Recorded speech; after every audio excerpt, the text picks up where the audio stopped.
speak to Pranish Desai, Senior Data Analyst at Good Governance Africa. This as we expect that the Statistician-General Risenga Maluleke will be handing over to President Cyril Ramaphosa today, South Africa's Census 2022 national results at the Union Buildings. Thank you very much for your time this afternoon. Perhaps let's just start with a little bit of why this matters and why it's important.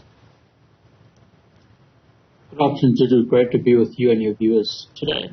So the main reason that the census is of value is that it plays a key role in planning and determination of, especially the allocation of budgets and resources to various parts of the country. So, for instance, if a government plan or government departments plan to build new schools in a certain province, the census will play a key role in determining, where specifically they would be best placed to build those schools, where are young people more prevalent, where would the demand for school be more existent. And so the allocation of resources is a very important reason for why the census matters. Beyond that, it has implications for our understanding of our politics in South Africa.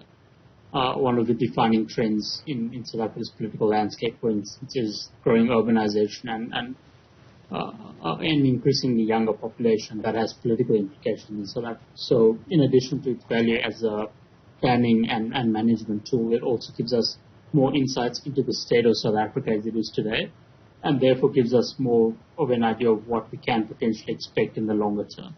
Right. We were having a healthy discussion in the newsroom in terms of people that have been counted.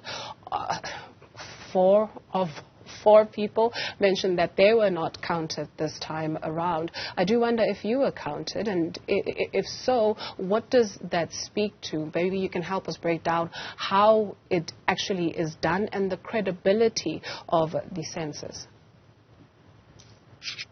That's a great question, because especially in relation to the most recent 2022 census in South Africa, there were a number of concerns. It was obviously in the midst of COVID that the planning and management of it actually happened, and so there were considerable concerns, especially in regards to census field workers regarding their safety, and that especially because, at least in South Africa's context, this was still pretty early on in terms of our overall vaccination drive, since it was Feb last year. In terms of, whether I was specifically counted, I was, but I also did it online. So that was another new mechanism which was introduced for the 2022 census, which we hadn't had before. So in large part, the credibility of the census does hinge upon the amount of people which field workers and statistics are able to account for. But due to the prevailing circumstances, there were some challenges vis-a-vis the 2022 census that weren't necessarily there the last time we held a full census, which was 2011. So, the ability for having online registration is potentially exciting. It does also mean that, as statistics say, they have to account for more variables that might influence whether people are actually participating in the census, and making sure that people aren't double counted as well. Sure. Is South Africa the exception to the rule when it comes to that, just taking into consideration a number of variables that could impact the outcomes? So, in general, South Africa's statistical capacity and ability to collect data is much better than most of the African continent, and it also, compares quite favorably to other leading developing nations like India and Europe, Southeast Asia, for example.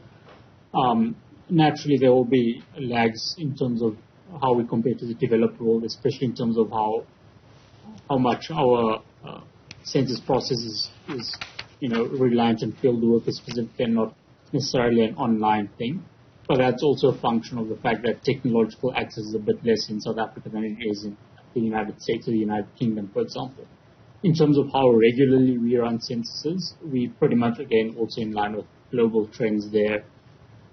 So, India, for example, have their census every 10 years, which is a similar pattern to what we have. The United States as well, as a leading developed country, also has it around that sort of 10-year mark. But what we also have is that in between the 10-year mark, Stats SA also runs something called a community survey. And we had our last community survey in 2016. So that gives you, in the middle of a decade, an idea of, how things are progressing at a more granular detail. It's not as detailed as a census, but is more detailed than, for instance, some of Stats SA's annual publications. Thank you very much for your time this afternoon. Pranish Desai, Senior Data Analyst at Good Governance Africa.